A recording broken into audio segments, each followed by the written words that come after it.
Hey friends, it's Tracy. Welcome to today's video. I have a collection video that I'm going to share my favorite spring and Easter DIYs.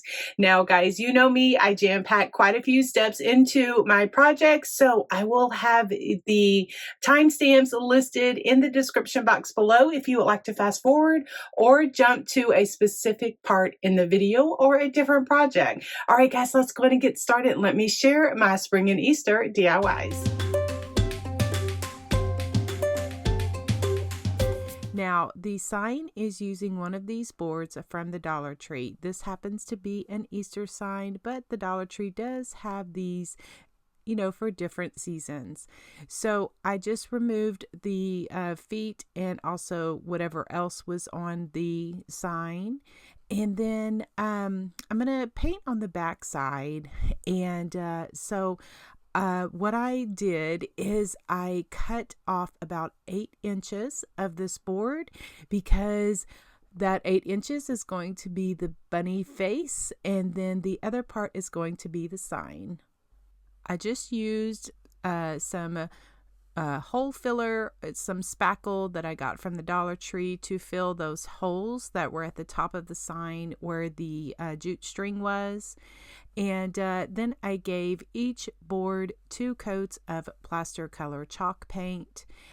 Plaster it's not a true white, and it's not an ivory either, and I like that color anyway. So once those are completely dry, I'm using this yellow.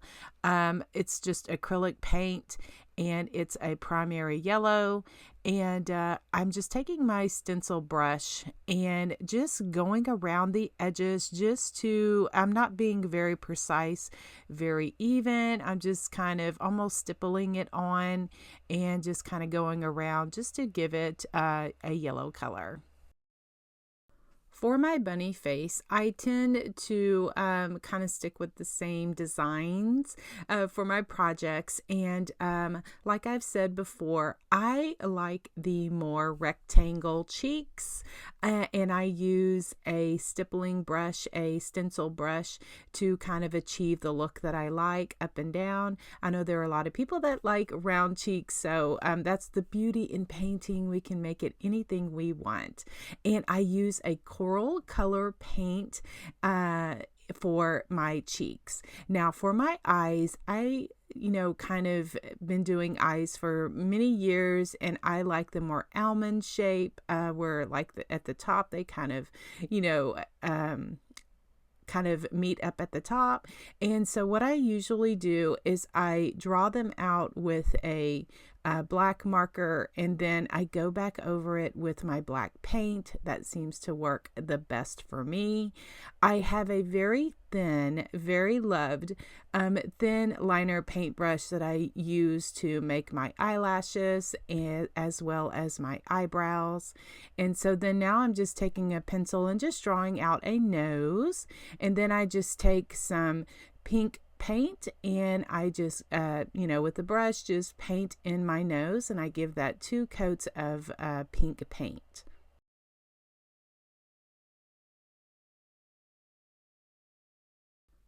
The key to making the whites of the eyes as well as small lines is to use a very thin liner brush. Now this brush has been with me for many years, and it's my favorite brush to do designs like this. And so liner brushes can be purchased anywhere. It's just to use the thinnest liner brush that you can get. Okay, so then now I'm just going to shade my bunny, and so I'm just using gray. Slate gray is the name of this acrylic paint, and so I'm just using my 1/2 inch flat paintbrush, and I dip half of my brush in paint, the other half in clean water, and then I blend on a paper towel. Then I go around whatever I want to shade, and that gives me the look that I would like. And so then next I am just taking a 1/4 of an inch flat paintbrush because it's a little bit smaller space, and I'm just shading black around the nose. In my Amazon store is my favorite paintbrushes. if you want to see exactly which paintbrushes I use, they're my favorite. Okay, so then now I'm just taking an ultrafine Sharpie marker and just drawing out the mouth for my cute little bunny. Just to add a little highlight to my nose, I just took some white paint and just gave it a little swoosh.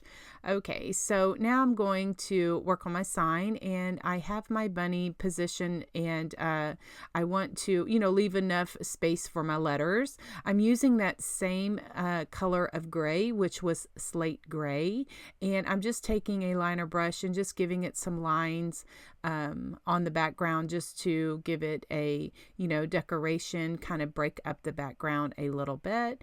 And then I'm going to hand letter my Happy Easter on the sign.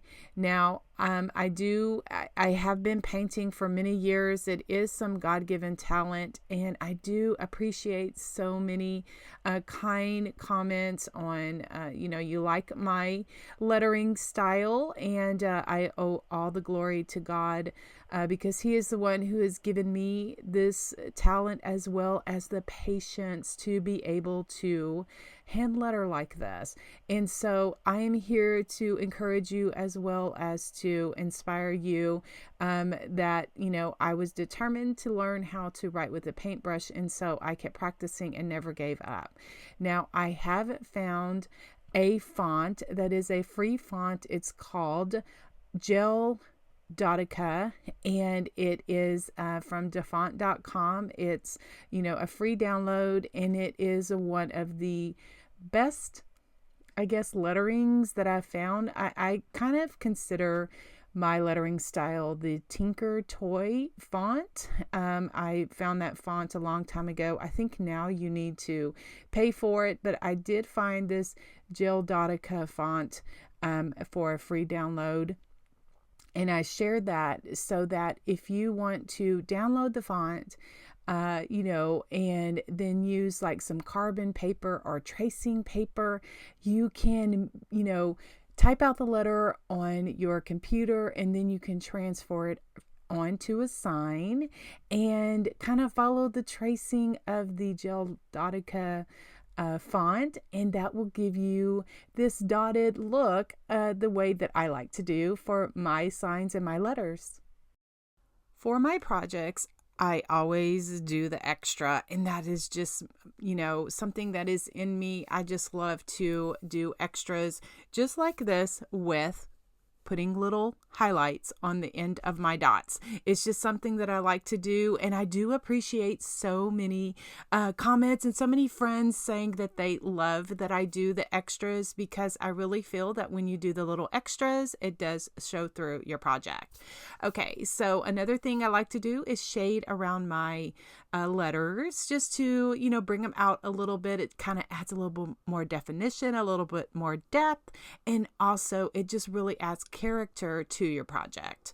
And I just use that. I'm using a 1/4 inch flat paintbrush and just doing the same thing, dipping half of it in paint, the other half in clean water, blending on a paper towel, and then I'll go around each letter just to give it a little bit of shadow, shading, and a little bit of highlight. So I take it a step further and go around my letters with my ultrafine Sharpie marker just to give it some squiggles and some, just some little extra. It's just something that I like to do, and it's kind of my signature. It is kind of what makes my projects pop a little, and I just go around the letters just like that and just give it, just a little bit more definition and highlight. And then I'll take my fine Sharpie marker and I go around the entire project just to give it some doodling. I love to doodle. I love happy dots. I love all of the paint splatters. I'm going to be doing that next. And to paint splatter, I do get some, comments, and I'll get some private messages to ask about my paint splattering. Now, I have found over the years, just by trial and error, is to make sure that the paint is of an ink consistency. You know, you don't want it to be too thick because you'll have it won't splatter quite as well, and too thin you're going to have a watered down look. So I just get it to be an ink consistency, and I get the best result by using a stiff stencil brush. Of course, a toothbrush will work as well. And I use a stick to glide across my my stiff brush. And so I pull the stick toward my body where then the paint will, you know, go off on the project, and I make sure that my table or where I am splattering is covered because paint does go everywhere. But I usually do black first, and then I go over it with white just to give it the look that I like.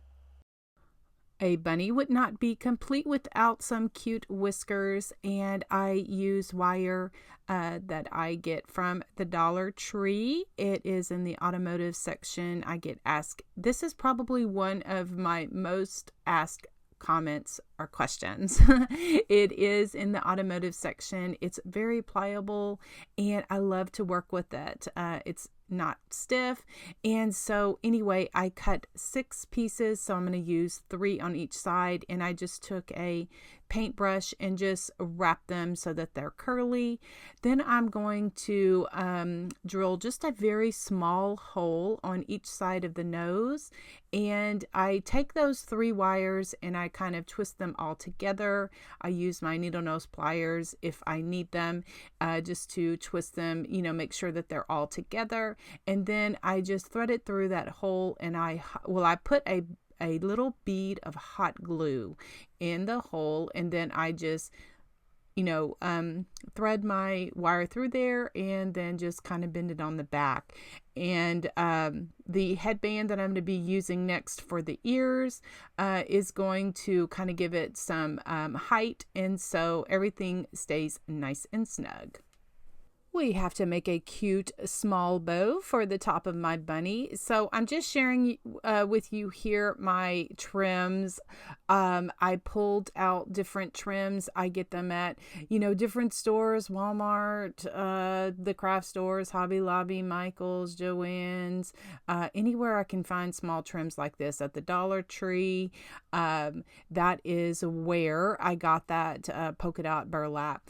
And so I originally cut my ribbons that polka dot at 6 inches, and then by the time I dovetailed it, it was like down to 5 inches. And so that just kind of gives you an idea of what the size is for these trims. And then I just, you know, layer them all together. I kind of crisscross them, make a funky bow, refab bow, junk bow, whatever, you know, you choose to call it. And so then I use a pipe cleaner just to get things really tight so that my ribbons pop. Okay, so I have these headbands that I got at Hobby Lobby, and the 2 that I picked up were this blue as well as a pink. I couldn't decide which one I was going to use, but I decided to use the blue. So what I'm showing you here is the ears are a little too wide for me for this size of this bunny. So I cut the headband in half. I just cut it with my scissors, and then I just layer it on top of each other to make my ears a little bit more closer for this bunny, because they were too wide for me. And so I just hot glue all of that together, and then I just hot glue that to the you know, to my sign. Now, originally, when I first made this project, I had attached it. I made the sign for a wreath. Y'all know that I love to design wreaths. I do sell them locally in my hometown. That is the only place that you can get them right now. And so since I was doing this video, I had to attach, well, when I did the wreath, I kind of like wired it on to be part of the wreath.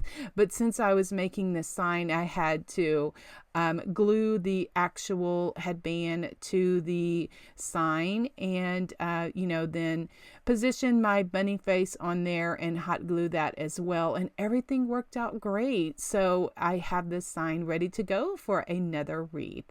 So then lastly here, I am just attaching my small bow with some hot glue, and I do use Gorilla Glue sticks and have the best results with that because that does stand up to the Texas heat.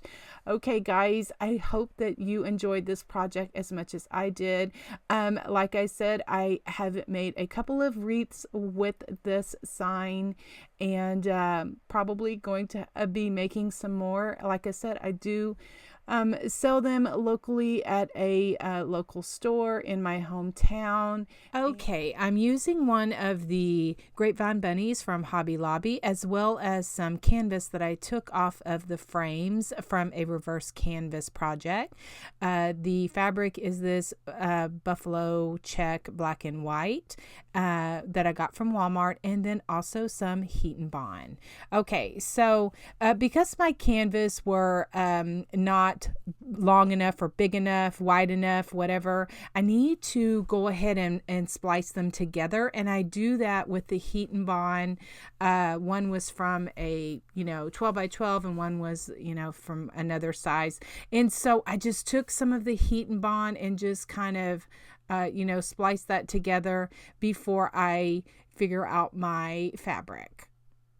My little heating tool is my Cricut Heat Press Mini, and mini is the word because it doesn't cover a big area, so an iron would also work as well. And so I just spliced those together so that I would have enough canvas for my bunny. So I unroll my little fat quarter, and I just use my heat tool just to get off this sticker. That kind of helps a little bit. And then I measure out my heat and bond on my canvas. I don't want to waste the heat and bond, so I just kind of measure it out and try to guesstimate as much as I could so that I won't have some waste to it.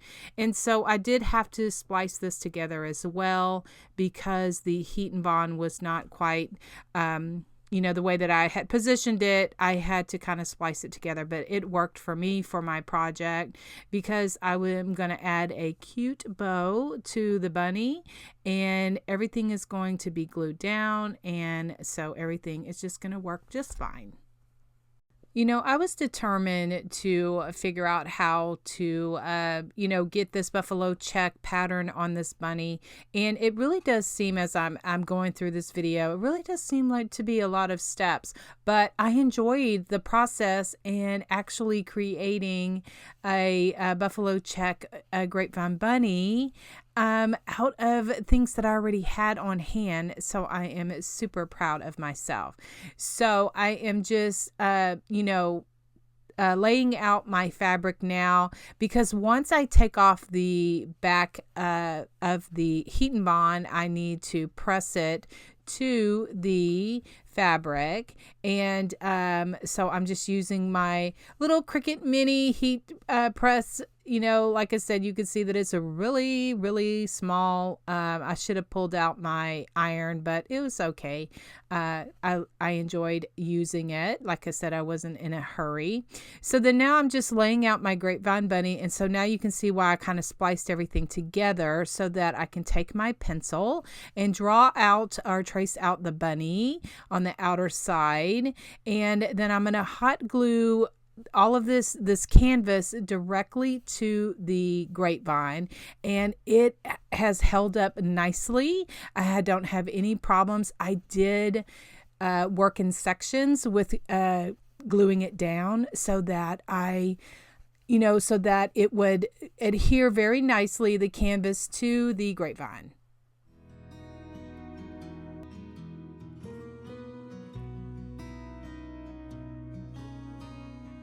And working in small sections, I made sure that I pulled it around, like pulling it on both sides so that I wouldn't have it off center. My little masking tool from the Dollar Tree works great and helped my fingers, protect my fingers from hot glue burning them. Now everything is all nice and glued down, so let's make a cute bow for this bunny. So these are the ribbons that I'm using. They either came from Craft Outlet, Michael's, or Hobby Lobby. I'm also using some greenery as well as some daisies. And so I'm using my Easy Bow Maker that I got at decoexchange.com. It is my favorite bow making tool at the moment. And so I am just measuring out about 4.5 inches of loops, and the tails are probably about 5 inches. And so I just measure my loops, and I just twist the ribbon so that the right side would be up on top. And so then I'll just make 4 loops, 2 on each side. Then I'll move on to my next ribbon.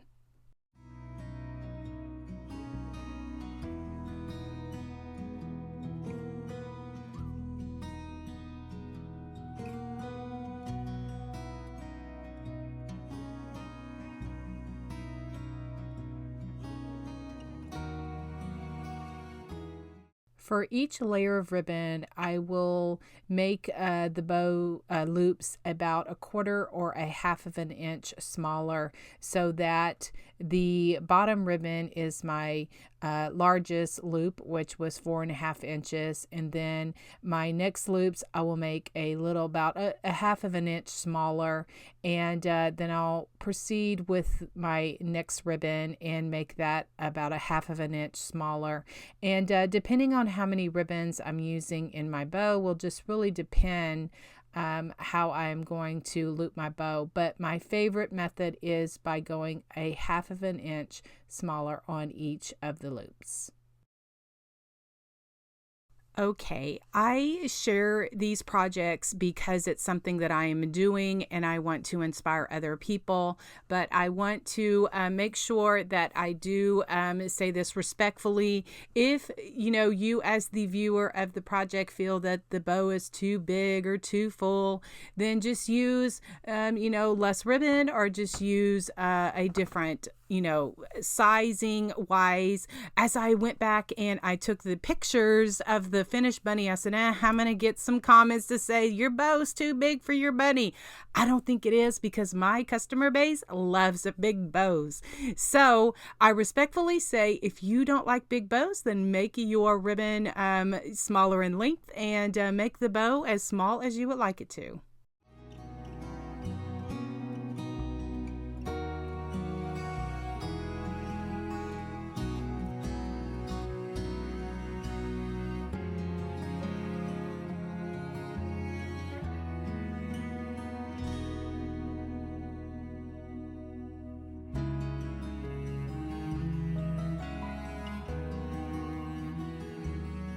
To secure my bow, I'm just taking a pipe cleaner, and I will carefully take off my bow off of the Easy Bow Maker, just trying to hold my ribbons, so they don't shift. And then I'll just take the pipe cleaner, curl it around the bow itself, and then I will twist it as tight as I can to get my ribbon tails to pop up, and where it makes my bow look very nice. And so the tighter I can twist that pipe cleaner, the more my ribbon tails will pop. And then I'm gonna dovetail all of the ends of the ribbons, and just with my scissors I just make a V-cut or a dovetail. And then to attach the bow to my bunny, what I've done is I had to make a small hole, or actually pull a little bit of the canvas buffalo check fabric away from the grapevine, because I want to wrap my bow, that pipe cleaner, around my grapevine.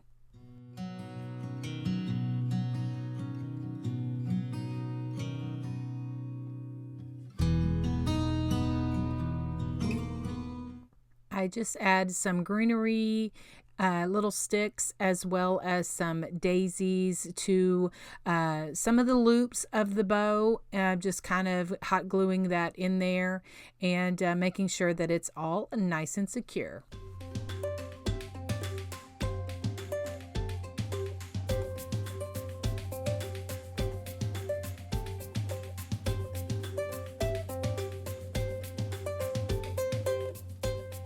To hang it, I just took a half of a pipe cleaner and just hot glued it to the back and just covered up the ends of it with some felt so that it was more secure. All right, so I'm going to make a small little bow for the top of my bunny. So I'm just using some yellow ribbon that I had and just making a 2-loop bow, just using a pipe cleaner just to, secure it in the middle. And then I'm just kind of fiddling with it just to make sure that I like the, that it's even on both sides, and I just glue that to the top, kind of off to the side. And once I have all that secure, then I'm going to include a sunflower, just one small sunflower, and just hot glue that like that, because the sunflower kind of matches the ribbon that I've selected for my little farmhouse bunny. I'm super happy the way that this turned out. So here I'm sharing some more inspiration of different colors. This just screams spring to me. I just love it so much, and I hope that you do too.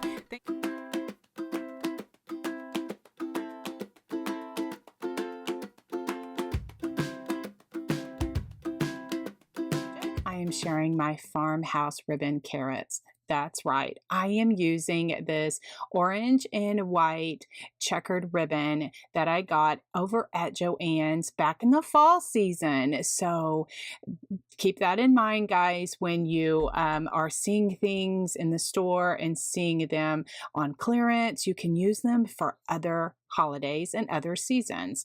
So I am cutting this ribbon at 9 inches, but actually I only needed about probably 7 inches because I cut it a little bit too long, but I wanted a longer carrot. So what I'm doing here, now stay with me, I am going to make a carrot out of this ribbon. So what I did is I put some hot glue on the ends there. I didn't measure or anything. I'm just basically guesstimating it to make a point. You can always measure, because I know that there are a lot of OCD crafters, and I appreciate you, but I guesstimate a whole lot, and if it doesn't work out, then I just kind of figure it out to make it work. So I have my fingertips, my pink fingertips that I do have a link in the description below. They're in my Amazon store. Those work great for projects like this because I don't want to burn my fingers, because that happens. I have had some friends, many friends, that shared with me that they found their pink fingertips over at Dollar Tree. Since doing this project, I've discovered the mask applicator, little tool that is sold at the Dollar Tree in the makeup section. These things work wonderful, and mine is pink, that you may see in future projects. Okay, so back to the carrot here. I just put a bead of glue down the sides, and I'm going to, make sure that it is all secure. And then I'm just using some stuffing. You can use an old pillow, or you can use a stuffed animal. You can use old socks. You can use plastic bags. So a great way to recycle those, or, use anything that you may have that I'm not thinking about and failed to mention. So I'll continue to use my little craft stick here, or you could use a dowel or something else that you can get your stuffing or whatever you want to stuff your carrot with, that you can get in there where it is, you can make your carrot as skinny or as fat as you would like. Anyway, so then now I have some muslin fabric, and I'm showing you this here. I've showed you this many times. What I like to do is cut it about an inch and then rip it down the middle, and there I get the ragged, jaggedy edges, which I like in my rustic country crafting. So then I don't close my carrot up all the way, like stuff it all the way to the top, because I need a place where I can gather it and tie the bow around it. So then this foliage is new to me this year from the Dollar Tree. So I cut off a sprig of that, and then I'm just going to hot glue and stick it down in the middle there, and then just gather it and then tie my muslin bow on there. And this is just the patterns that I am using. You can use anything that matches your decor and matches your style. This is just an idea that I like to share with you, and I appreciate all of your sweet and kind comments. But really, guys, make it your own by using ribbons that you already have, using things, you know, kind of thinking outside of the box. That's really my intention here, is just help you think outside the box and think of things that maybe you already have that you can use, that we don't have to buy a bunch of craft supplies. I just love the way that these little carrots are turning out now. I've already made 2 other ones. The 8-inch one is what we made here today. I also made a 6-inch one and a 5-inch one, but depending on how you cut your carrot will depend on what length your carrot will be. So to style mine, I picked up this Easter scatters and fillers from Hobby Lobby, baskets that I have had for many years. I think I got them over at pickyourplum.com. I'm not affiliated with them. I just love Pick Your Plum because they have amazing deals. Anyway, so I'm just putting my carrots in my basket, and then I have this scatters and fillers with the rustic, mossy farmhouse theme that is so popular now. Anyway, so I am just sticking all of this stuff, or trying to stick all of this stuff in, and I will take a picture at the end, so you will definitely see how I styled my little carrots and these Easter eggs.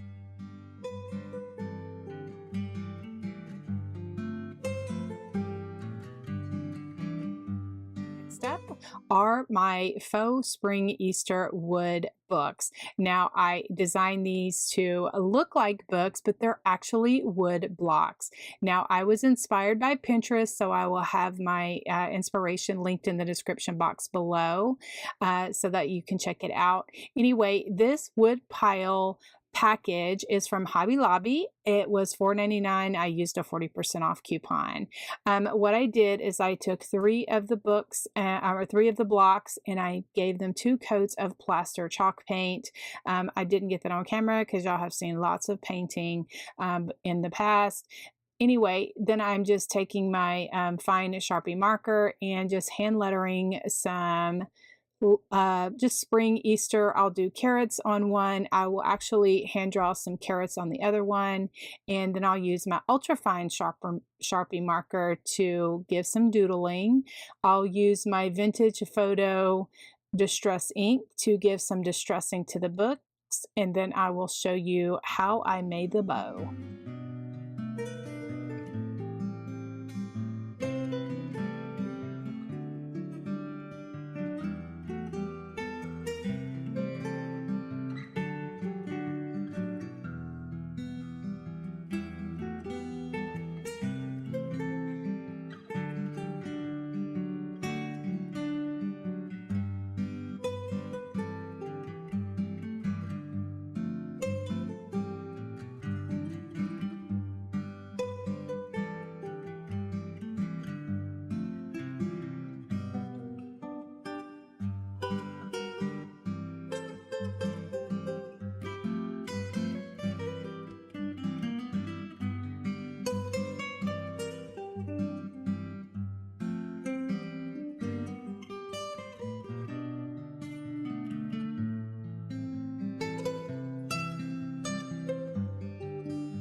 For my next project, I'm sharing my Farmhouse wooden truck. Now, this truck is from Dollar General. I picked it up in the spring of 2020. And this truck right here, also from Dollar General, was my inspiration for the color combination. And so what I'm showing you here is just a quick overview of what I did to paint this truck. Now, I do have a my original video that I will link in the description. That way it kind of slows it down a little bit so that, if you want to catch the paint as well as, all of the shading and everything that I do, I usually go over that in the original video of how I like to paint, my sizes of brushes that I use. And so, anytime that you don't catch anything, you can always leave me a comment and I will, try to answer it the best that I can. So at first I was going to, paint the eggs and design them, make them cute. But then I was like, that's kind of boring. So I cut out some of the sheet moss, also from the Dollar Tree, and that is what I included and glued onto the eggs. And then I have some cute carrots, foam carrots from Hobby Lobby, and that is also what I included on this truck. I'm painting 2 of these split 1-inch wood balls. I got these over at Hobby Lobby. I'm going to paint those silver because that's what I'm using for my hubcaps.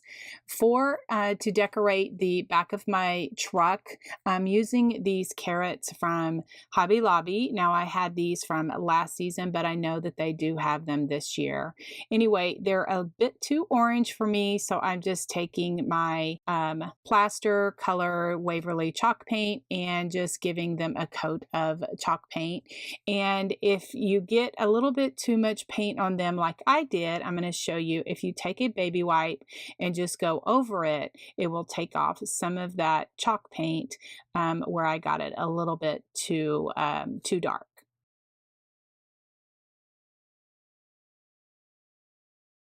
Love to doodle and I love to splatter paint my projects. I don't care if it's old school. My heart is splattered with black and white paint. I love to do it and I will do it until the day that I die. I just love it for my projects. It's my style and I love it. I also cut out some of the sheet moss and glued it to the stand. These particular trucks from the Dollar General come with a stand for the truck to sit up in. And so I just measured it out and just cut it, just making sure that I did not glue it where the truck, can still stand in that slit right there.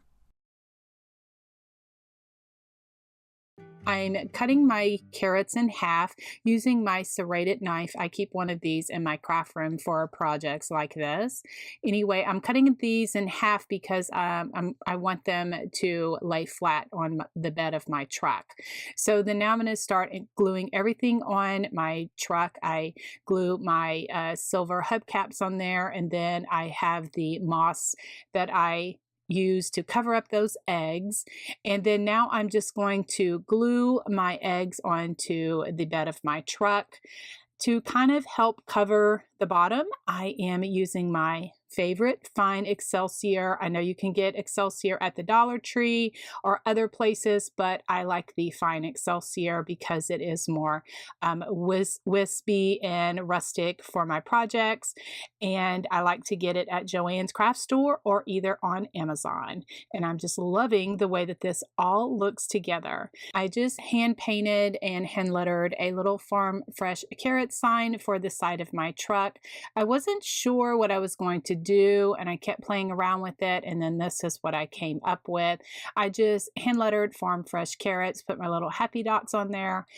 My heart is splattered and dotted just with all the goodness because I love it. I know it's old school, but I love it so much and it is my style and it is what I are my mini fabric wrap carrots for my pocket.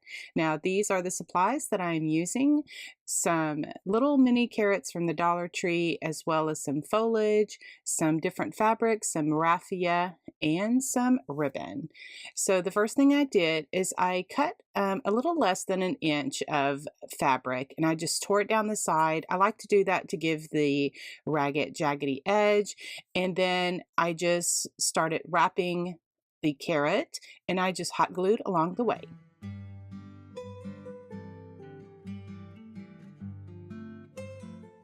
To embellish the top, I'm using some of this new foliage, or it's new to me this year, from the Dollar Tree. I just cut off a stem of that and just poked a hole in the top and just continued to wrap my fabric around the carrot until it closed it up at the top. I'm not too worried about the top because I'm going to add some more fabric and a cute little bow.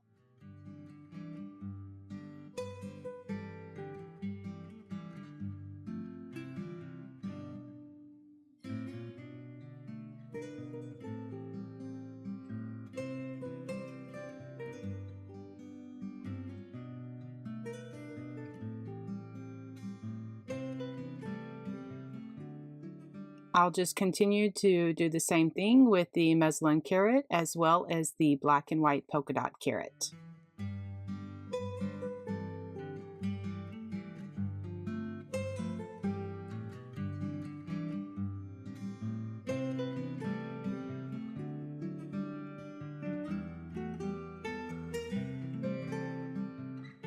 One thing that wasn't in my supply picture is this hemp cording or jewelry cording. I like to use this just as a little bit of softness to my projects.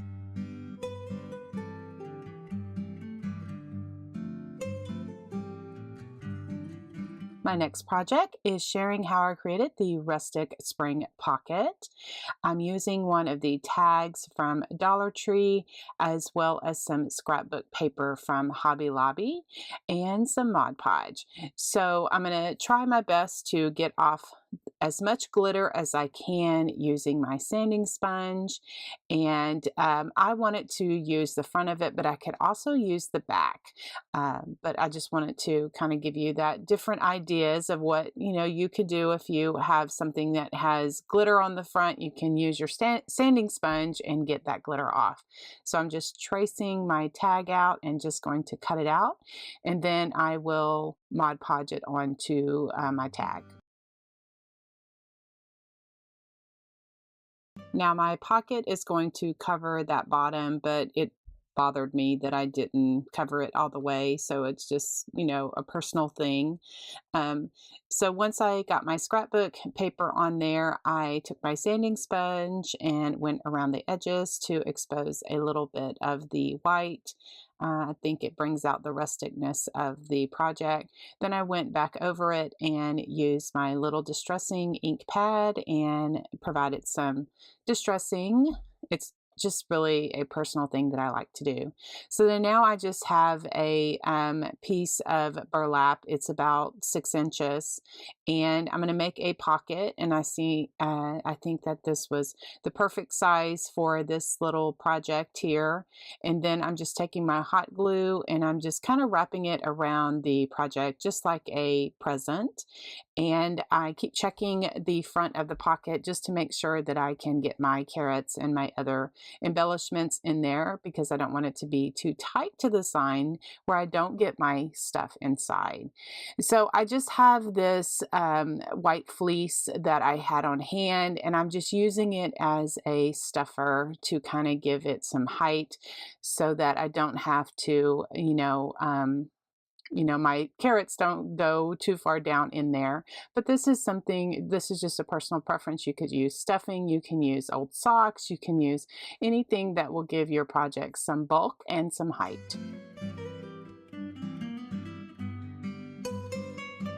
I like to use my fine excelsior for little projects like this because it provides a bit of wispiness that I like for my projects.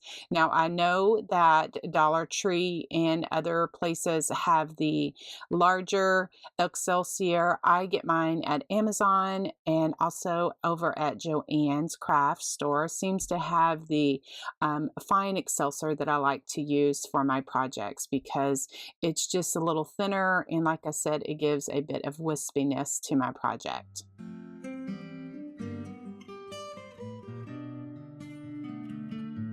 To create the sign for my spring pocket here, I'm using one of these large craft sticks. Now this pack came from Walmart. In my sign, I don't want the rounded edges, so I'm just cutting those off with my scissors. And then I'm going to give the sign a coat of khaki acrylic paint. And I also got that over at Walmart because it's an Apple Barrel brand. And then I have two 3/8-inch furniture plugs that I'm just going to put on the end of my sign just for a little added rustic character. And I'm just also giving that a coat of paint. Now to make the bunny treat sign, I am just taking my black Sharpie marker and just hand lettering bunny treats on there. I do my little signature by adding the happy dots on the ends of my letters. That is just a personal preference of what I like to do for my signs. You can use stickers. You could cut it out. If you do have a vinyl cutter, you could cut it out on your electronic die cutting machine. You could print something off of your computer, and you can, rip the paper to give it a jagged edge, and you can create something that has, the look that you are wanting. And so here back to my little sign, I'm just going to add some distressing. I did some distressing around the edges of my sign, and then also I have these large Q-tips that I got at the Dollar Tree many years ago, and I just use them to just add a bit of rustic distressing to my projects by going around my letters and distressing different things that I have. So then now I just hot glued my sign to my pocket board, and then for my hanger, I'm just using my piercing tool. These boards are cardboard and very easy just to give it a little pressure and give a hole, so you don't need to have a drill for that. And then I'm just going to make a hanger for my board by using this wire. I like to get my wire over at the Dollar Tree in the automotive section. It is thin and it just is pliable, and it's a very workable, and it is my favorite wire at this time.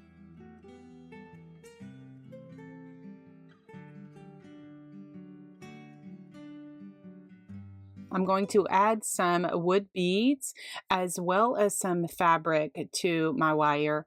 And the fabric is just to give it a decorative also, as well as stopping those beads where I want them. It just kind of adds a barrier so the beads don't slip all the way down on the sign hanger. And then I just do that on both sides. I used 8 beads, and I just left it in the natural look because I like that for this rustic project, and just adding 4 on each side. These are the ribbons that I'm going to use for my messy bow. I don't know if it has a name. I just call it a messy bow. Anyway, they're cut about 6 inches, 5 to 6 inches. Some of them I left straight, some of them I diagonaled, some of them I dovetailed. It just really depended on what mood I was in, honestly. And so just by layering these on top of each other, I get the look that I want. And just by using all the different ribbons, I get so much different texture. For the center, I'm just using some of that hemp cording or jewelry cording. I just make a 6-loop bow, 3 on each side. I tie that in the middle, and then I just gather it all with my fingers. And as you can see, I have a black clip or clamp that I keep everything together until I'm ready to secure it with a chenille stem. And so then I put my hemp cord bow on there and just pull it tight with my chenille stem.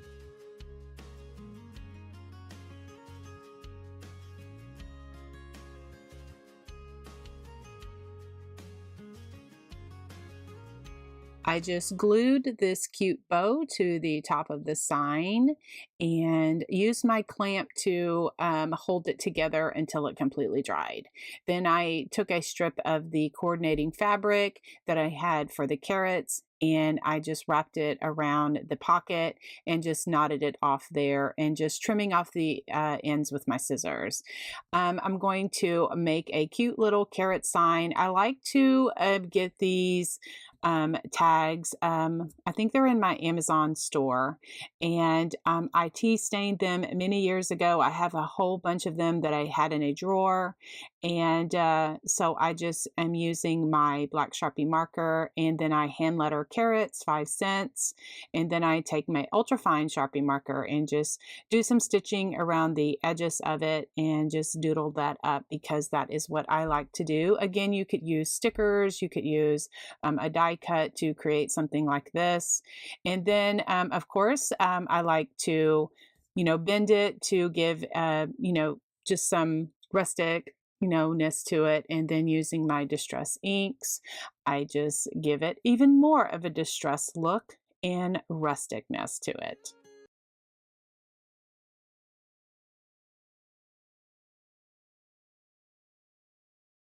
To attach the cute carrot sign or tag to my pocket, I'm using these rusty safety pins. Now, I found an excellent video here on YouTube that shows how to rust metals, and I will have it linked in my description box below, because it is the most easiest to follow to rusting metal, and I will be doing more of that.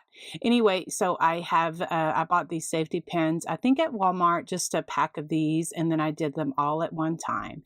And so to attach the carrot sign, I am just clipping that to the burlap. If you've been with me for a while, you know that I go above and beyond and add a lot of details to my projects, and this is no exception. So I have one of these small signs from the Dollar Tree. They come 4 in a pack. They're usually in the floral section, and I decided to paint today only, and I'm going to stick that into my pocket. And so I just have a number 2 liner paintbrush and some white paint, and just writing today only. And then I will add the happy dots with the end of my paintbrush.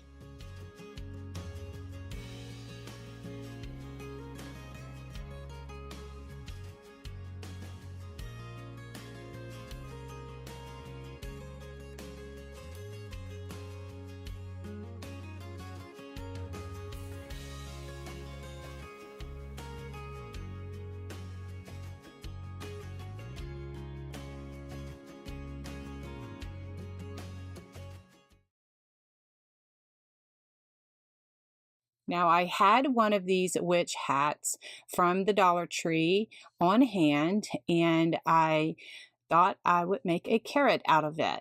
So this is the first one that I did, and I was not quite happy with it, because I tried to get my orange burlap to kind of, go down like at a point, and I wasn't very successful. But on the second one, and that's what I'm showing you here in this tutorial, I'm going to show you what I did to get that point, and I am much happier. I used my wire cutters, and I cut off a portion of the witch hat that had the curve on it. And then I'm going to use my zip ties, and I'm going to zip tie that frame together so that it makes a point. Now, the first time that I did this, it still was curved a little bit, and I wasn't happy with it. But later on in the video, I actually move this little portion of the frame and I make it an even more of a point. So it can be done. So that's why I'm just kind of sharing that little tip. Anyway, I will just zip tie this little frame together, and then I'm going to move on to cutting my burlap. So these 6-inch burlaps are from Walmart, and I've had them on hand for quite a while, but I just kind of want to let you know where I got them from. Anyway, I just roll them out, and I'm counting my squares so that I will let you know, because a lot of people ask, how long did you cut them? I cut them at 5 inches each, and I find it easier if I lay them both out and cut them together, but you can definitely cut them one by one, but it's just a little bit easier, and I find that it helps me with cutting them out at the same time. I'm going to use Chanel stems or pipe cleaners to put this on my frame. And then what I'm showing you here is I just have them cut in thirds, and I keep them in this little bin that I got from the thrift store. I love it. It keeps all of my Chanel stems nice and tidy. So then I'm going to start with my green burlap, because I wanted to, I just found by working on the other one, the first one, that I want to put my green on first. So I have my 5-inch burlap, and then I just fold the corners down, and then I just scrunch it together, take a Chanel stem, and then I have the points at the top and then also at the bottom. And then I'm starting on the bottom of the, like where the brim would be on the witch hat. And then I just twist that burlap on there, and then twist that around the back so that it's secure. My Tonic Studio brand scissors come in very handy for projects like this. Now, these are the 7-inch ones, and they're very short, and I can get in there and cut that Chanel stem. These are good for wire, and something that's a little bit harder to cut. I have 2 pairs that you see me use. I have the short one, and then I also have the long blade ones. I like to use them because they cut wire, and they cut things that are a little bit harder that we don't want to mess up our good scissors for. And so anyway, now what I'm doing, I'll just continue to make my little petals here. This is the top of my carrot, and I'm just going around and just putting the green burlap. I'm not using the seamed edges of the burlap. I'm actually bending down the cut edges, and I make like just some triangles, scrunch them up in the middle, get a Chanel stem, and then I hook it on, and I tie it in the back because I'm going to cover the back of my carrot up with some felt so that it's all nice and tidy. Because I do sell a lot of my crafts. I work part-time for a business here in my local town. And so I do like to have my crafts finished on the back so that everything is nice and tidy.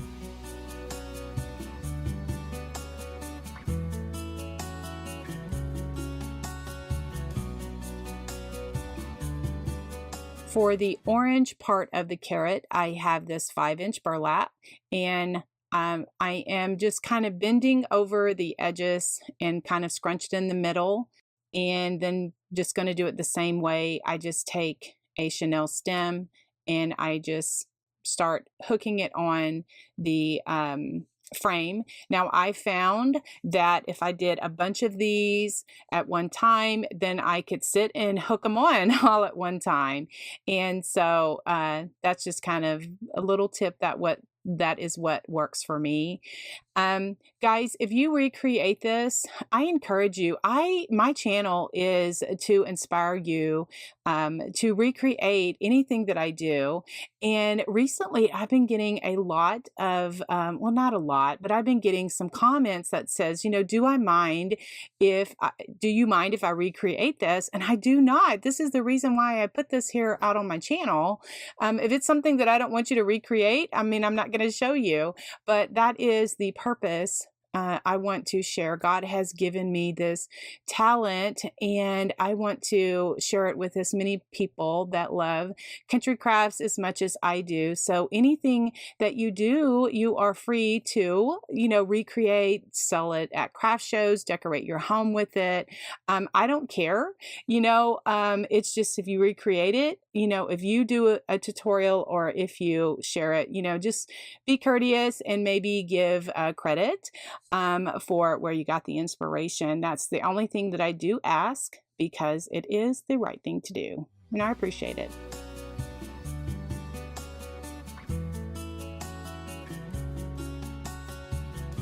So I'm at the point now where I need to finish the bottom, and I'm still not happy with the way that this hooked together here. And I want it to be more of a, tip at the bottom, kind of like how the carrot goes down. And so I cut that cable tie or zip tie that I had on there, and then I kind of made it a little more straight and tied it back together, and that works much better. So I'm more happier because it goes more to a tip. And so then now I'm just continuing to put the rest of my orange burlap on to finish out my carrot.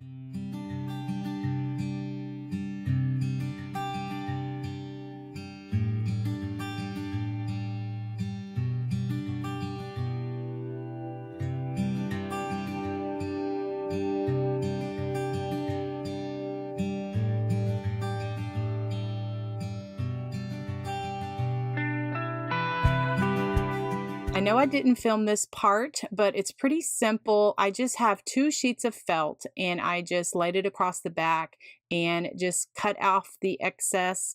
Then I took my poking tool and poked a hole through the felt and just ran my zip tie through there, attaching it to the frame so that it would finish off the back. And I think that, this just provides a little bit more, courtesy to the customer, only so that you don't have this messy back showing, but it's definitely a personal preference. Now I'm going to share how I made this big old fluffy bow using these ribbons. Now, a lot of these ribbons came from Hobby Lobby, or I had them on hand. So it's just a mix and match of different ribbons, like I said, that I had on hand. Now, this ribbon is from Hobby Lobby. It is my favorite ribbon. It has burlap, and then it has the black and white buffalo check on the edges.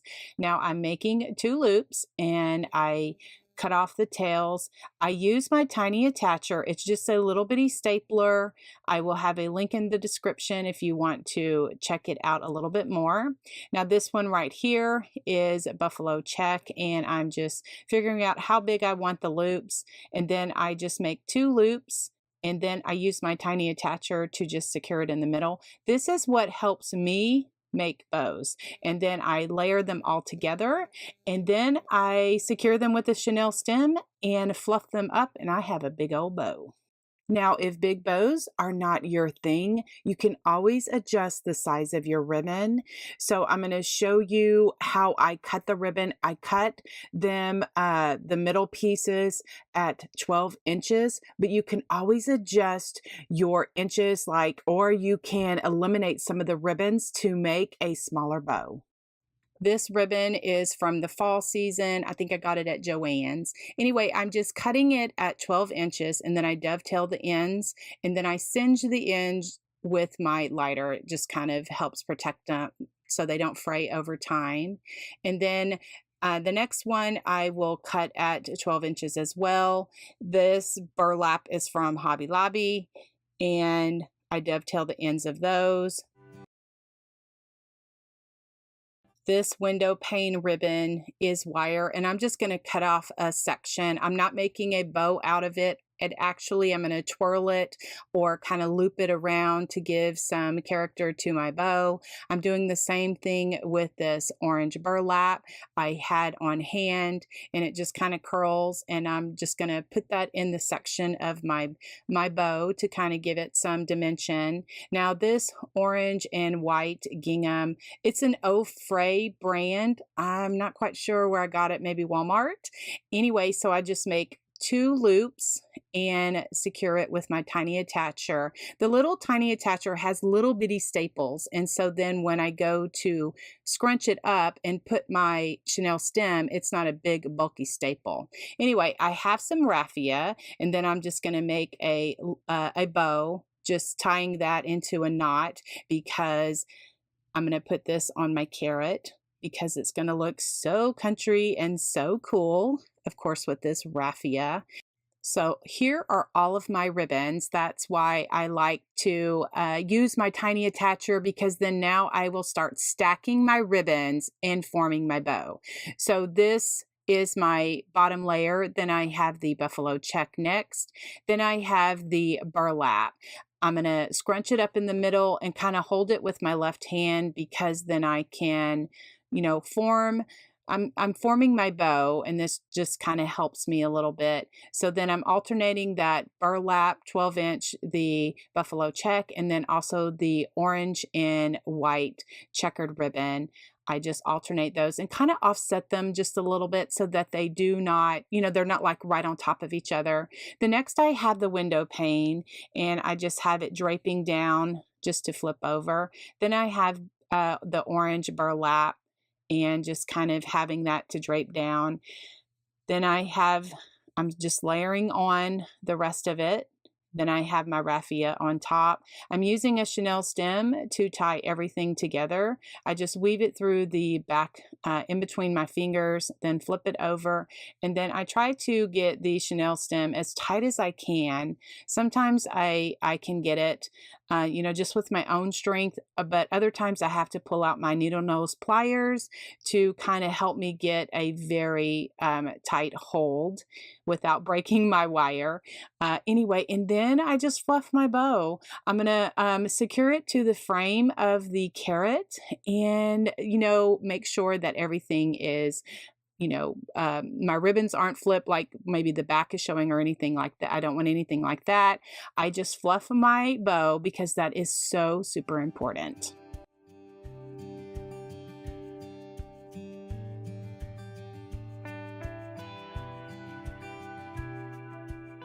To hang it, I just used a piece of wire, and I just slipped on 2 beads, and then that is how my carrot is going to hang.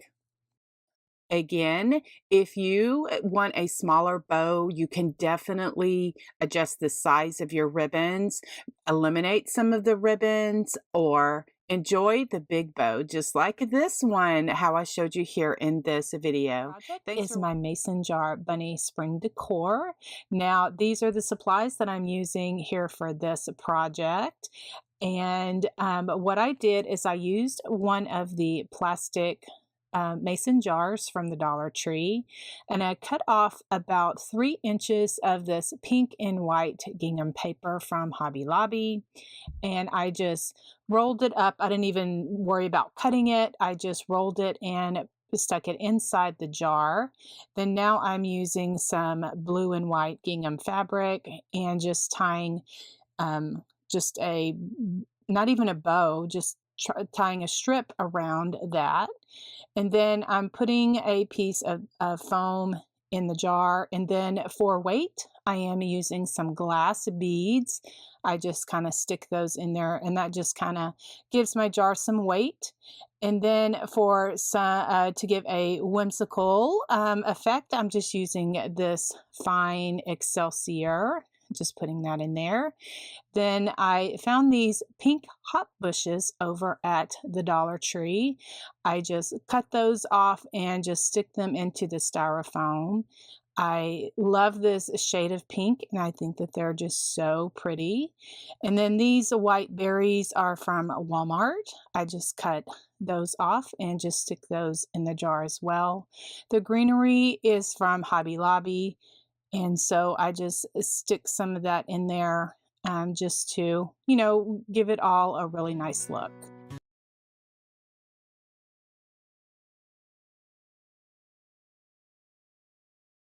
One of the burlap bunny picks from the Dollar Tree is just what this little jar arrangement needs, and it just sticks right there in that styrofoam. Then I took some of the blue and white gingham fabric and just did like a bow tie, just tied a knot in the middle and then just trimmed it off with my pinking shears. And I think it gives it a really cute little edge. And then these are just pipe cleaners that I got from, I think, Hobby Lobby. And then I just curled them up with my finger and then just stuck those in there just for some extra dimension and cuteness. And I think this little arrangement just turned out adorable. I would love to know what you think, so leave me a comment below.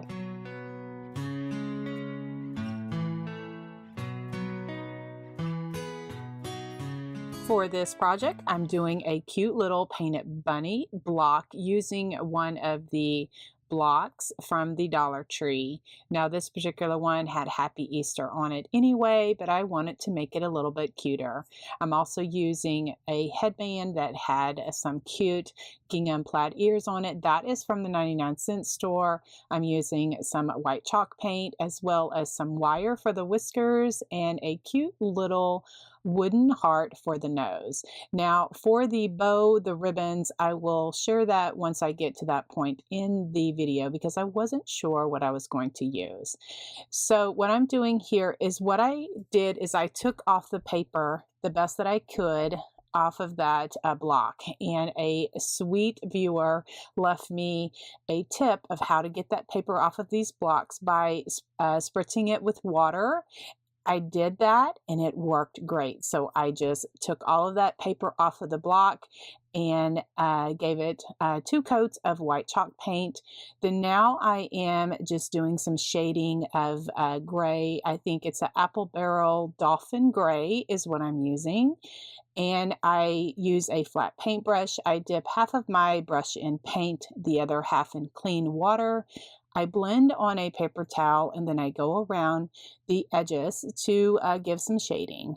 Then I'm using this pink for the cheeks. It's Americana bubblegum pink, and just stippling that on the block to give some cheeks. And then I just I like my cheeks to go up and down, but everyone has their own little personal preference of how they like their cheeks.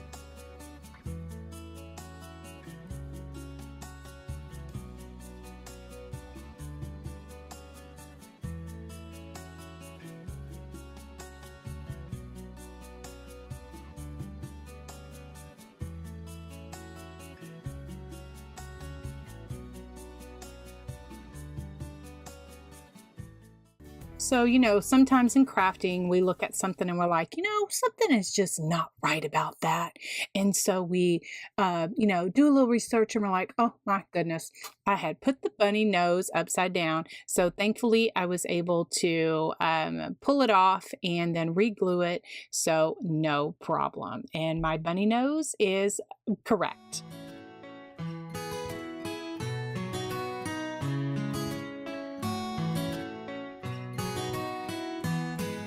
I'm calling this project my Painted Bunny block using one of the Dollar Tree signs that has Happy Easter on there. The bunny's cute, but I wanted to use the inside of it.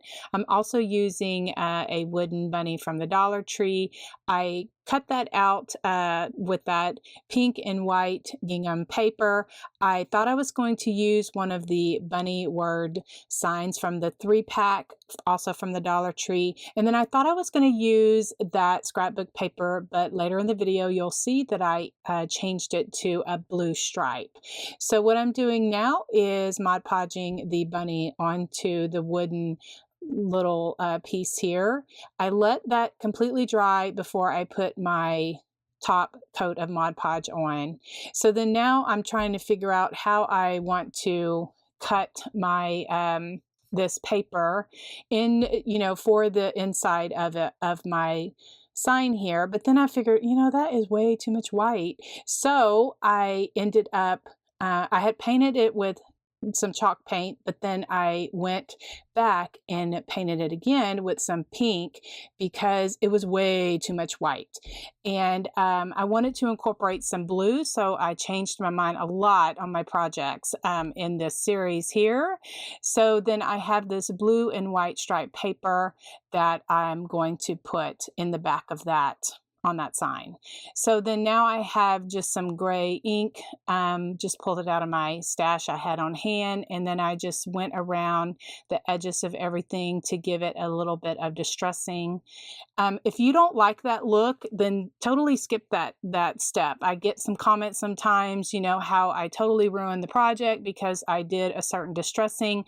These are just ideas. You know, you can take it or leave it, or, you know, add what you want, you know, skip what you don't want. I say that, you know, respectfully, but really these are just really ideas.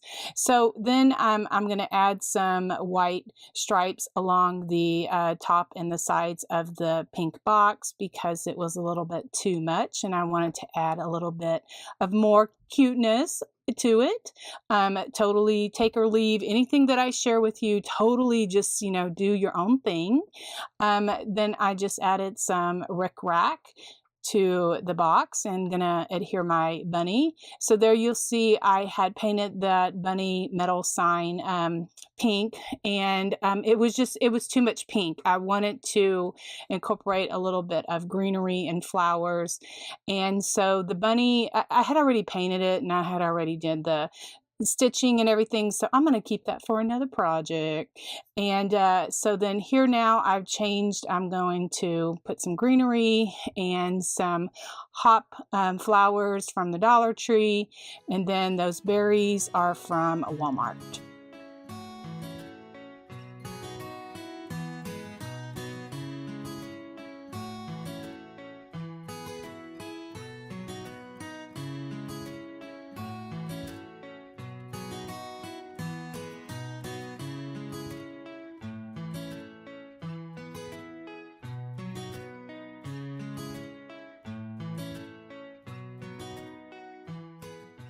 I am going to decorate another wooden truck from the Dollar General.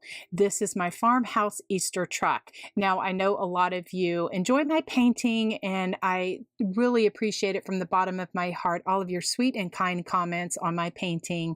And I promise I will do more painting on my channel here in the future. But I wanted to share an idea of those of you that feel that you cannot do any painting or don't even want to try it. You can do paper piecing. And so what that means is that you can cut out different shapes of paper, and then you can Mod Podge it onto any, you know, surface that it'll stick to, and then you can have some cute designs. There's so many cute different papers that are out there, you know, available to us now. And so but because this truck was all in one piece, it was kind of hard, and it's been a while since I have done this, so bear with me. You know, sometimes I do things the hard way, and I look back and I'm like, oh my gosh, Tracy, why didn't you do this? Or, you know, some sweet viewer will leave me a comment and go, why didn't you do this? And I'm like, oh my goodness, I didn't even think about that. So what I did is I, you know, trimmed out the pink and white gingham paper. And then now I have some more of the blue and white stripe that I want to use as my fenders. And that black circle is a 2-inch circle that I used my hole punch to cut out the wheels of some glittery paper for my truck. And so I'm just trying to figure out now how to figure out where the fender is. So I was, you know, using my finger to, you know, kind of score it a little bit. And what I have found that works best is if I use my a nail file or an emery board to kind of help, because it kind of roughed up the paper a little bit more so that I could cut it a little bit easier.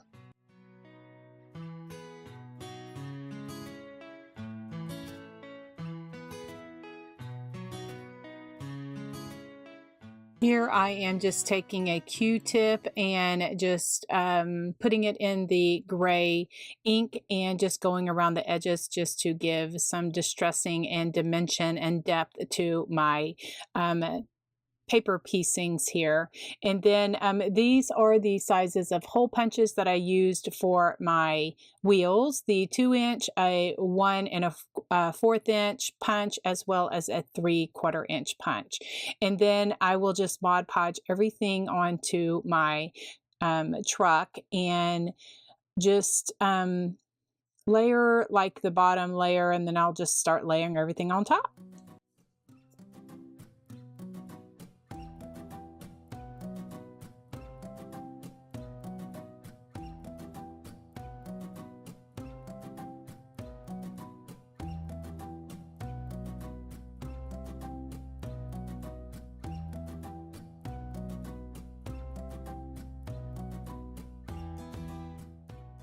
Creating this truck took me a little bit longer, but I did want to share a different way that you can create it if you don't want to paint. Now, when I thought about making these bunnies, I was looking for some ears, looking around in my craft room, trying to see what I could use for ears. And I'm going to share a tip of something for another season that I came up with to make some little bunny ears. Now, these beautiful poinsettia flowers are from a vendor. I know I'm going to get questions about that. Where did you get those from? I had them in my stash from Christmas for the local gift shop that I work part-time for. And I thought that they would be perfect for these cute little farmhouse bunnies. Now, did you notice that that bunny had a black nose on it? And so I wanted to make a farmhouse bunny. So I was playing around with the black nose. Well, then I was like, those look too much like mice. So I ended up going ahead and painting over those black noses and then adding some glitter to the nose for some extra sparkle and pizzazz. So I wanted to explain that part because in some of the video, you will see some of the bunnies with black noses, but that's the reason why. Okay, I started with these scrap wood. They're 2x4s. I will leave the size of the bunnies here on the screen so that you will know. I gave each of them 2 coats of white chalk paint. Then now I am going around the sides, doing some shading with my gray paint, and starting out I just dip half of my brush in paint, half of my brush in water, blend it on a paper towel, then I go around it and I give the shading like that. Now, since these were rustic farmhouse bunnies, I did a layer of gray, then I go back over it and give a layer of the brown because I like the combination of both of those for my rustic farmhouse little things here. And so anyway, for the cheeks, I like my cheeks to be more rectangle up and down. So I'm just using a stencil brush and stippling on some cheeks.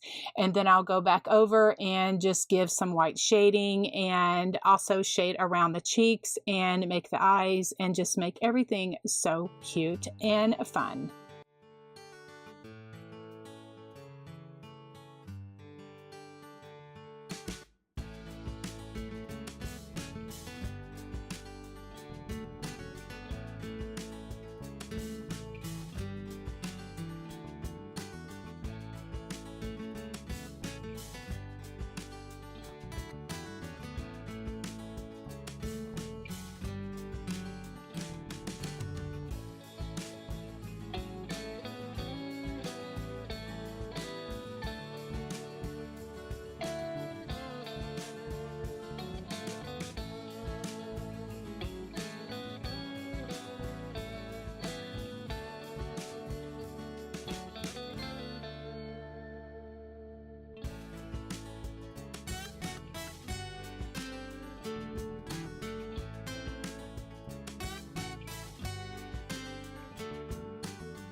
Okay, I am calling these my Picket Scrap Bunnies.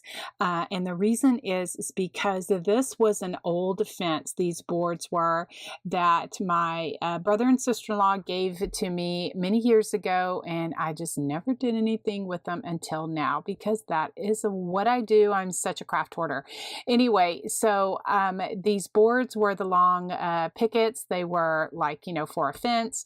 Anyway, so I just had my husband cut them down so that I could maneuver and handle them a little bit better. And so what I did is I gave each of them 2 coats of white chalk paint. Now, when I say 2 coats, I didn't go very heavy. I wanted it to be enough coverage, but I didn't want it to be totally solid. I hope that that makes sense. For my painted bunnies here, I have been using small wooden hearts, and it's just because I have an abundance of those left over from my woodworking days and my craft show days. So I have a lot of these on hand. You can get them anywhere unfinished. Wood pieces are sold like Hobby Lobby, Michael's, Joann's. Any of those places have unfinished wood in different shapes and sizes. A furniture plug would work, a button, if you really want a heart and you don't have it, you can cut it out of foam board or scrapbook paper, cardboard, an old cereal box, fun foam, construction paper, or you can get, you know, someone to cut some wood shapes out for you. That would work as well. Don't stress about it. That is one of the things that questions that I got is what can they use for a nose? Anything. I've even seen people use old bottle caps. Search Pinterest because you will get a ton of ideas. Anyway, so I'm just continuing here by just shading my bunnies, just adding some dimension and depth and making them really cute.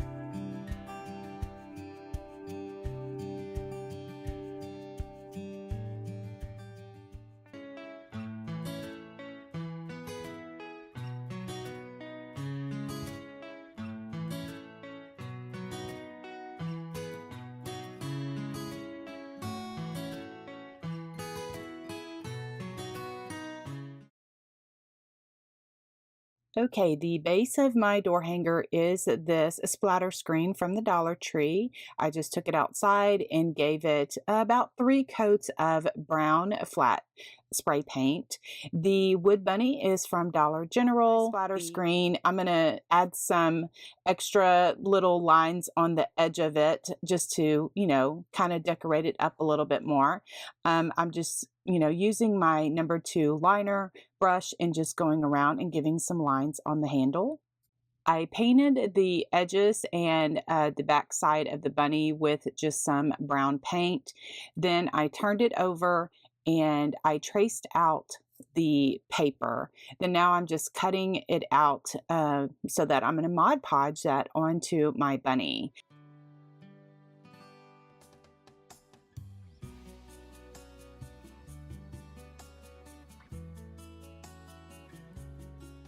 I'm using a cotton ball and my distress ink. This is Vintage Photo, my favorite distressing ink.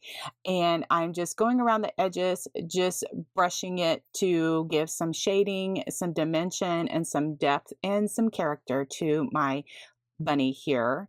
And then I'm going to take my black Sharpie marker and do extra doodling because that's what I like to do. I just make little squiggly lines to go all the way around, you know, not really stressing about it if it's perfect or if the lines are connected. This is the sign that I'm making here for my project.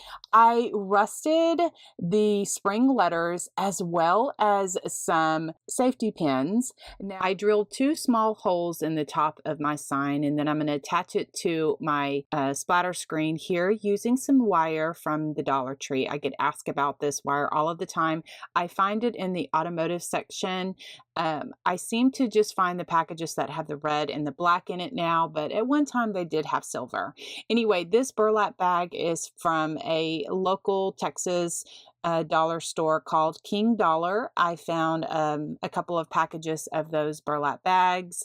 Also, Walmart has it, or maybe other stores that maybe you can get it from. Anyway, I just wired my burlap bag onto my splatter screen, and then I drilled some holes in my bunny here, and I just attached it to the splatter screen using some of that same wire from the Dollar Tree. And then now I'm just going to decorate my bag with the carrots. And I also have some pit berries from Hobby Lobby. It was from a garland that I just took apart, and then I'm going to stick that and decorate that really nice. Don't worry, I'm going to show you how I created these cute little carrots in just a second. But now I'm just positioning my carrots inside the bag, and I'll glue everything down and make it all nice and cute. To add a whimsical effect to my door hanger here, I'm using my decorative Excelsior. Just stick some of that in there. Also decorating around the bunny. I like the whimsy look. And then I'm going to hand letter some tags. Now, I got these tags a long time ago. I coffee stained them. I will link to a video that I used many years ago because I did a big batch of those. And I found an excellent video that I will link to in the description box below so that you can check it out if you would like to coffee stain some tags. It is a great way to, you know, attach a tag with the primitive country look that I love, and I'm finding that a lot of my viewers love as well, and I am so glad that you are here. We are joined with our primitive country hearts. Anyway, so I'm just hand lettering my tag here just with my black Sharpie markers, just going around and doodling that up. Then I will also add some distressing. I crumble the, kind of scrunch up the tag to give it a little bit more of an aged look. And just adding that distressing makes it look really cute for me.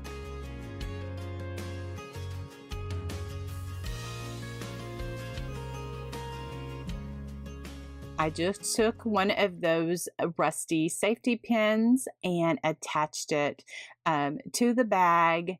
And I love just having these rusty safety pins on hand so that I can attach cute little tags like this. For my bunny tail, I am using one of my fabric rosettes that I created a few years ago.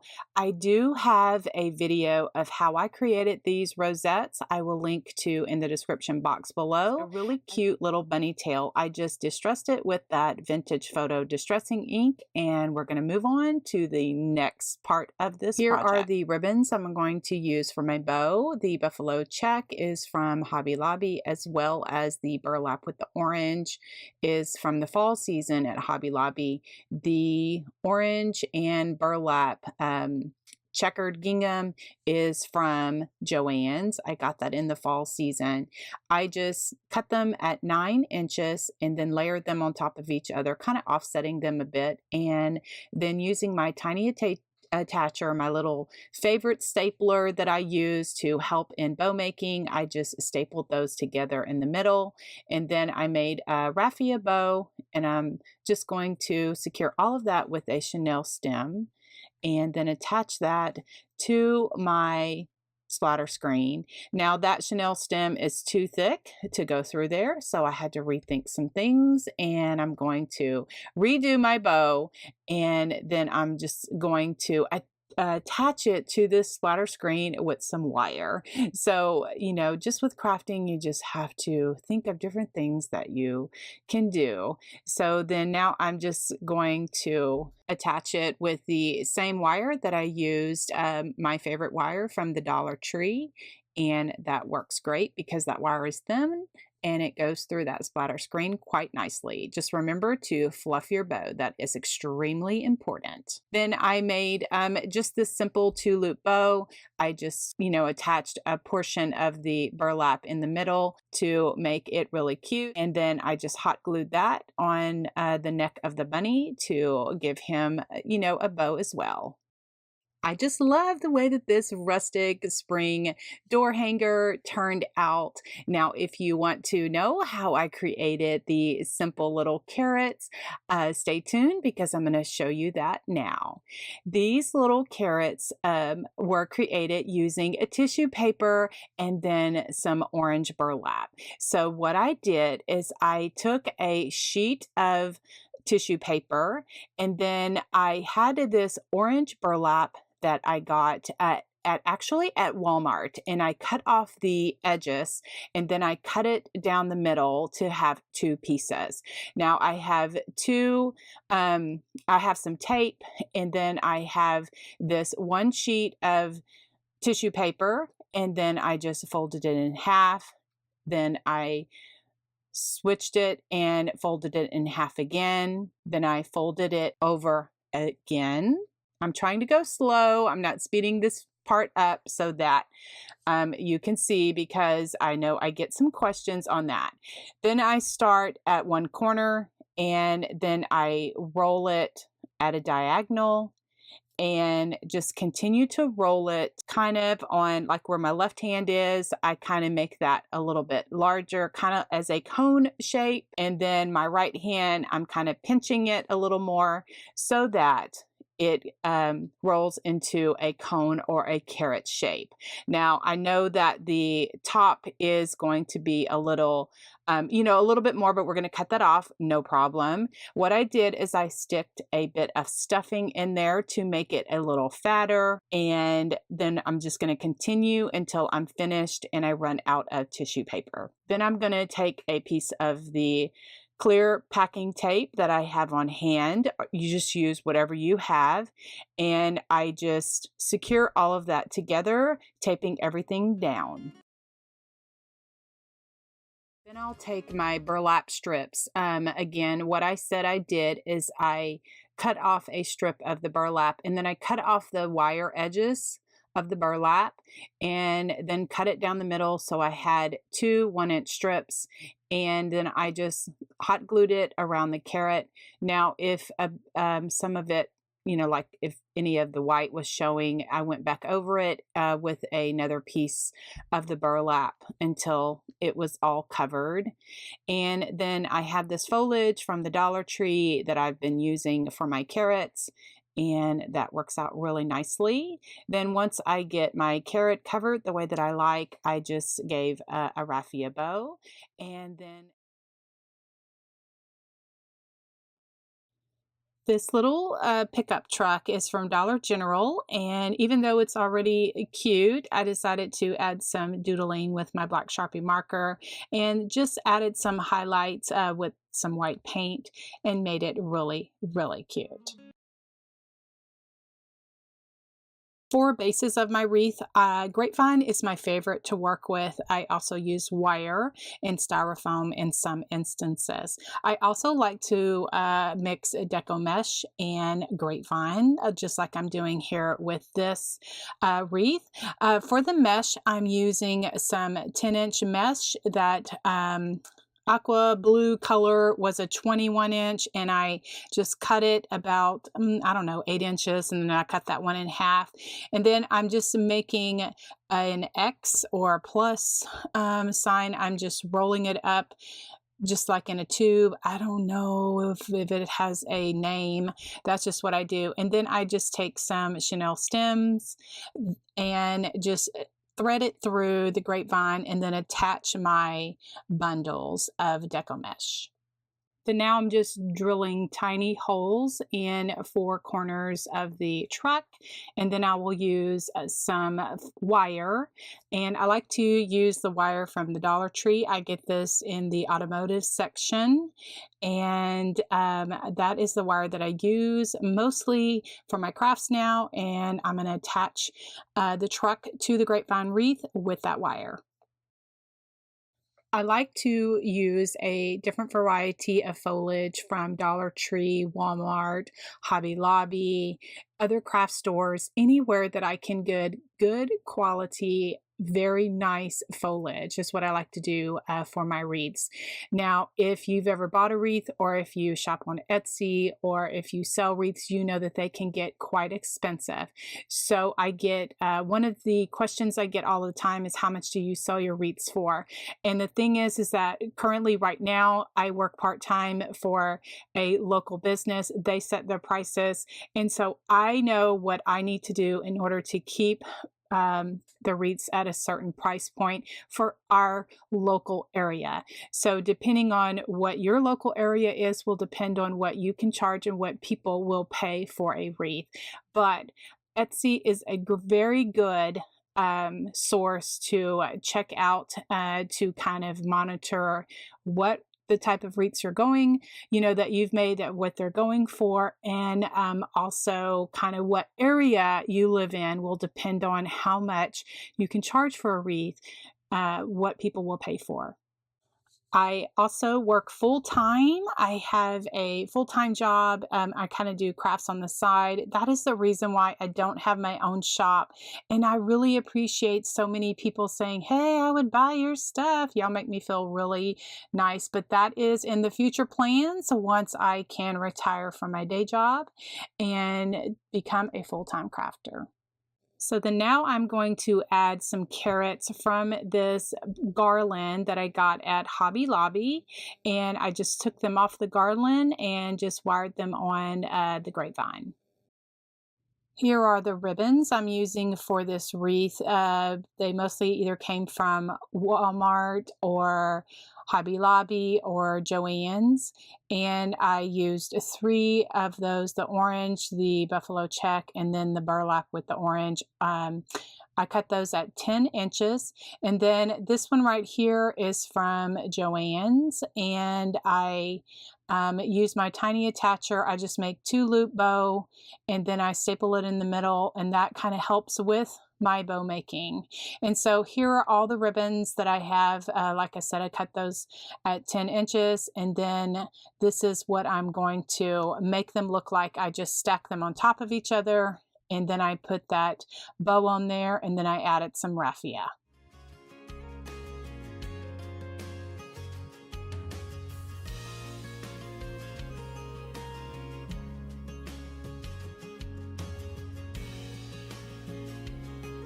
To make a hanger for my wreath, I like to use the very stiff wire that my husband picked up for me many years ago from a home improvement store. I think it was Home Depot. And I just thread it through the back of the Grapevine and, make sure that it's secure. And that is the hanger for my wreath. And then now I'm just adding some pit berries. This is a garland that I took apart, and I just added pit berries to the wreath just to add a whimsical effect.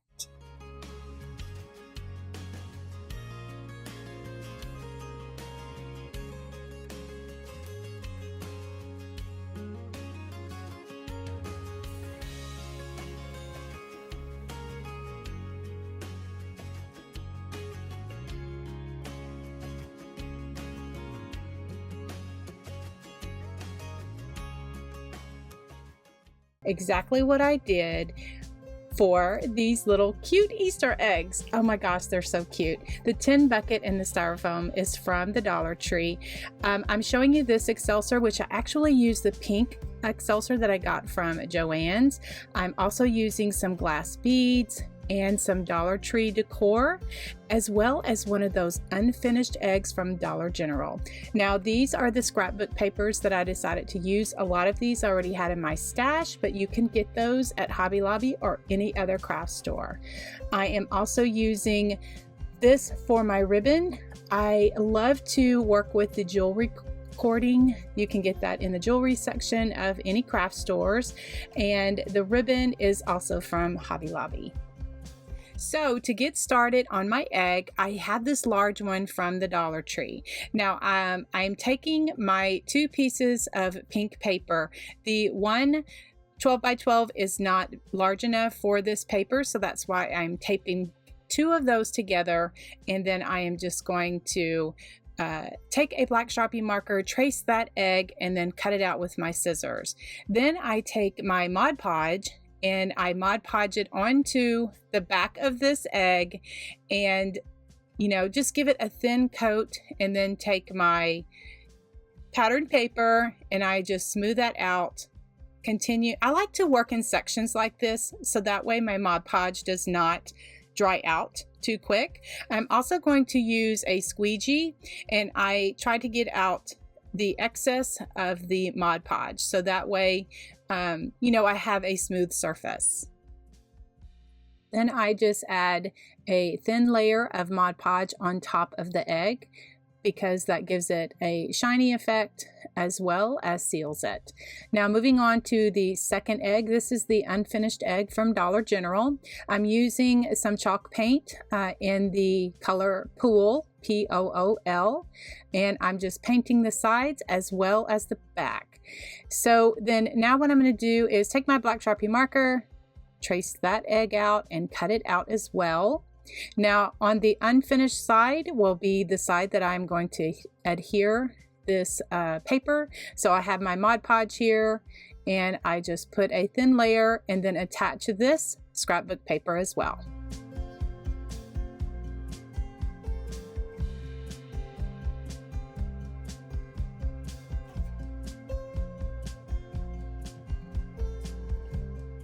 For the smallest egg, I am using this little decor from the Dollar Tree.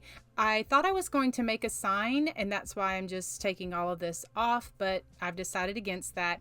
But to get all of that glitter off of there, I just took my little sanding block and I just went to town sanding. I get asked about that sanding block a lot. I got that either at Walmart or Lowe's or something like that. Anyway, but what I'm showing you here is cheesecloth. This is one of my favorite tools in my craft room because I work with a lot of glitter, also work with wood, and once I'm finished sanding, I can sand, I can wipe everything off, and it just removes all of those little dust particles. Now for the third egg, I just am doing the same technique, just taking my black Sharpie marker, tracing it around on the wrong side of the cardstock, and then I just cut that out, and then I'm going to attach it to the egg using Mod Podge as well.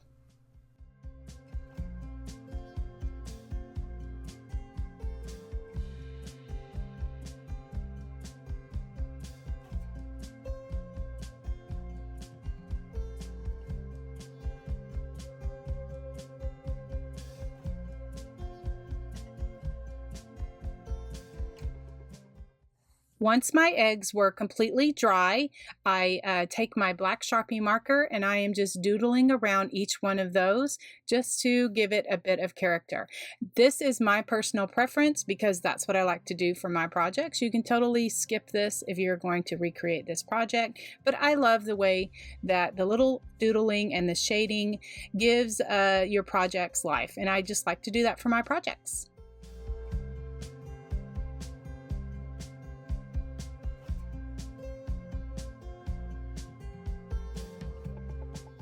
I added this thick rickrack to the bigger egg that has that, where the 2 pieces of paper meet. I think that if you add ribbon, rickrack, that kind of thing, it really kind of camouflages what you're trying to cover up.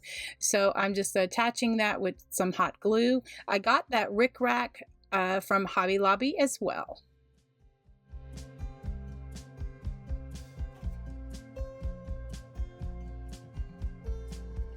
for my tin bucket, I just painted one of the buckets with 3 coats of the chalk paint. The chalk paint I'm using is the color Plaster, and I just gave it 3 coats of that chalk paint. I let it dry in between so that it would, adhere nicely to my little bucket. Then I took my little sanding tool and I just roughed it up, distressing it a bit with my little sanding tool, then taking my tack cloth again and just wiping it all clean. To get started on my little styrofoam, I am just taking some Aleene's tacky glue as well as some hot glue, and I used one of the larger blocks from the Dollar Tree as well as 3 of the little smaller individual squares from the Dollar Tree. Then to give my buckets weight, I'm actually gluing some of the glass beads in the bucket, and then I add my pink Excelsior on top to cover up that green styrofoam. Now for the fun part. I love this part. Anyway, so I just want to figure out how I'm going to attach these eggs together, as well as how I'm going to get it to stand up here in that little bucket. To attach the eggs, the one from the Dollar Tree is a little bit thinner than the one from Dollar General, so I cut off a piece of thick fun foam that I had in my craft room, and then I'm just going to use that kind of as a buffer or something to lift up that little thin egg, and then I just attach all of those together. So now I'm going to figure out how I'm going to get this to stand up here in this bucket. I'm using some wooden plant labels that I picked up from the 99-cent store. Now these are perfect because it has they remind me of little pickets, and it has the little V at the bottom so that it will stick really nicely into my styrofoam. So I'm just painting 2 of those pink, and then I glue them on the back of the large Easter egg. Now I'm going to make a bow for some finishing touches.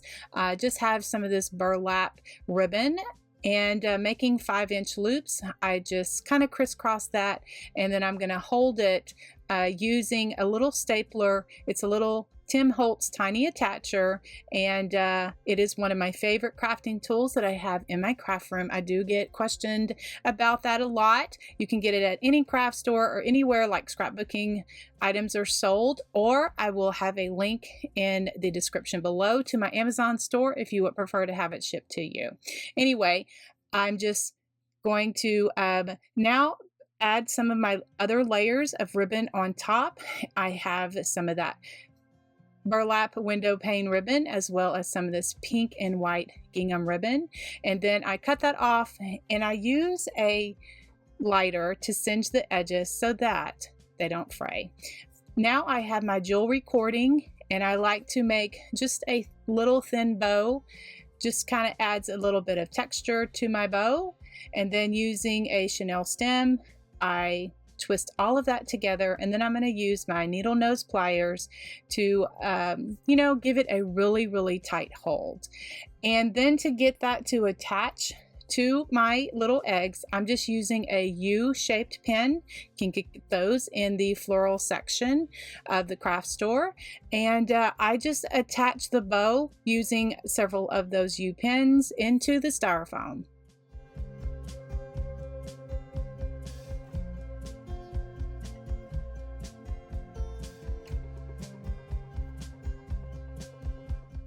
I decided to add some of these styrofoam eggs that you can get from the Dollar Tree. I purchased this particular pack at the 99-cent store, so that's what I'm doing with them. And I'm just kind of taking different colors and using some toothpicks. I have so much stuff in my craft room, but anyway, I'm glad that I could use some of this stuff that I have all of the time. Anyway, I just, they're both styrofoam, so I just poke them into the egg and then, secure them into the styrofoam.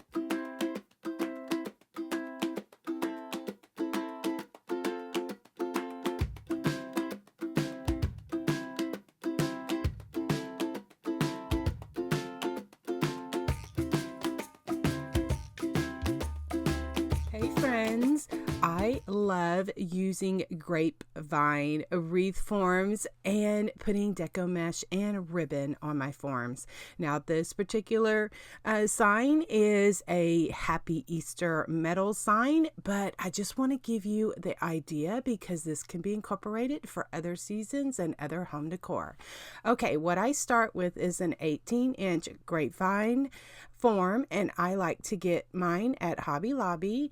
The wire that I use is a 16 gauge tie wire that my husband gets me over at Lowe's. Okay, this is the metal sign that I'm using from Hobby Lobby. The 10-inch deco mesh that I'm using is cut at 12 inches, and I got this particular mesh at Hobby Lobby. So to attach my mesh, I just use some pipe cleaners, and I just kind of alternate like a tic-tac-toe pattern. You maybe have heard me refer to that because it's kind of like this and that, like I go inner, outer, and I use, I cut this at 12 inches, and I'm using like the technique is kind of like a cruffle. It's like a curl and a ruffle mixed, kind of like a cruffle. And so my big clips, these particular clips I got at the Dollar Tree. And what I do, guys, is I just bend over one end and I clip it to hold. Then I bend over the other end like 2 times. Then I ruffle it in the middle, and then the clip holds it until I get ready to use it. Okay, depending on which mesh I want on top, I will then, kind of crisscross them or do an X, and then I will attach the pipe cleaners to the grapevine, just thread it through the grapevine, and then I'll attach it just to hold. Now, I'm not going to do it very tight because I'm going to open that pipe cleaner back up to include my ribbon.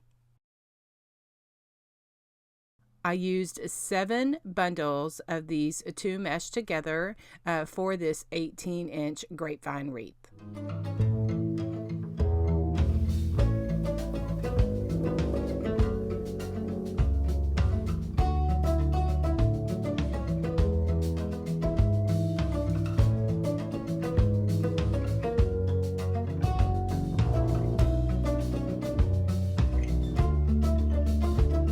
Once I have my mesh on my form, then I will put on my greenery garland.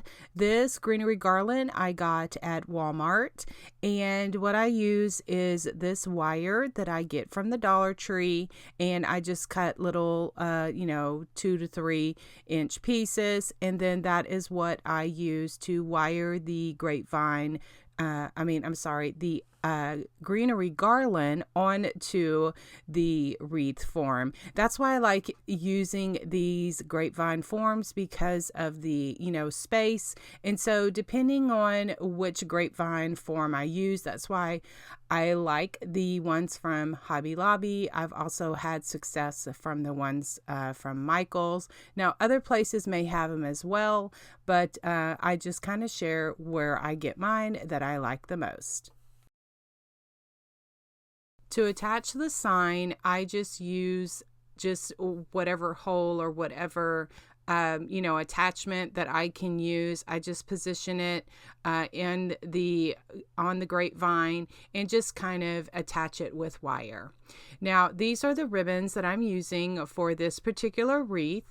Now, let's see, that orange. This one right here is from Hobby Lobby. I measured it out 20 inches, and that is what I'm going to make a bow. The loops are about 3 inches, inches in width. And so then I just take my tiny attacher, my little staple. If you've been following me for any length of time, you know that is my favorite tool, because it just helps with my wreath making. It's just a personal preference. I can make these bows, and then I can have my ribbon cut. The ribbon is, the pattern one is from Craft Outlet. The burlap is from Michael's. That's all 2.5 inch in width, and I measured them out at 12 inches. I just used my Perfect Tails board just to wrap around and cut cut them at 12 inches. Then I dovetailed them. Then now I'm making my bows because I'm going to show you how I'm going to put the ribbon on the wreath, and then I can kind of do like an assembly line, and this works for me. So I just crisscross the ribbons. I'm using 3 ribbons, and I figure out which one I want on the bottom and which ones I want on top, and then I just crisscross them, and then I make them all together like that, and then I will attach them onto the, in the pipe cleaners onto the wreath. And so as you can see, this is kind of what helps me when I have everything ready to go. Every wreath maker, does their groove, does what works for me may not work for you. What works for you doesn't work for me. What you saw me do is once I got my bow in there, I cut off the pipe cleaner, where it's not sticking out too much, and I use my needle nose pliers and kind of bend it over, and then I use hot glue to kind of seal it. And I use the Gorilla glue sticks that I get at Walmart or any craft store. Amazon also has them. They're in my Amazon store if you can't, find them. But that's what I do, is I just cut off the excess of the pipe cleaner and I seal it with some hot glue so that everything stays nice and tucked in, very, all together.